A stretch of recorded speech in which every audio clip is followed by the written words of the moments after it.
मित्रांनो, ज्या क्षणाची गेले कित्येक दिवस, कित्येक महिने किंवा मग अख्खं वर्ष वाट पाहत होतो, तो क्षण अखेर आलाय. कारण स्वागतासाठी व्हा तयार, खुलं होतंय मनोरंजनाचं द्वार, असं म्हणत कलर्स मराठीने big boss Marathi season number 6 ची ऑफिशियली अनाउन्समेंट केली आणि काय सुरेख टीझर शेअर केलाय. आणि त्या टीझरमध्ये या सीझनची थीम लपली का, असा प्रश्न उपस्थित होतोय. या टीझरमध्ये पहिल्यांदा आपल्याला मोठंसं घर पाहायला मिळतंय. घर कम जेल जास्त वाटलं.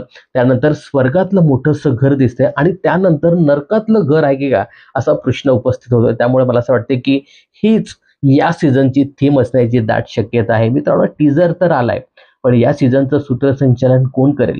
रितेश देशमुख की मग महेश सर? पण मला असं वाटतं की रितेश देशमुख या सीझनचं सूत्रसंचालन करण्याची दाट शक्यता आहे. कारण ज्या पद्धतीने सीझन 5 रितेश देशमुख यांनी अगदी टॉपला नेऊन ठेवलं होतं. त्यामुळे मला असं वाटतं की रितेश देशमुखच या सीझनचं सूत्रसंचालन नक्कीच करतील. आता कंटेस्टंट कोणकोणते येतील हे पाहणं खूपच इंटरेस्टिंग ठरणार आहे. तर मित्रांनो, ज्या क्षणाची आपण आवर्जून वाट पाहत होतो, तो क्षण आलाय. Big boss Marathi season number 6 लवकरच आपल्या भेटीला येते. तर या सीझन बद्दल तुम्ही किती उत्सुक आहात हे कमेंट्स करून नक्की सांगा.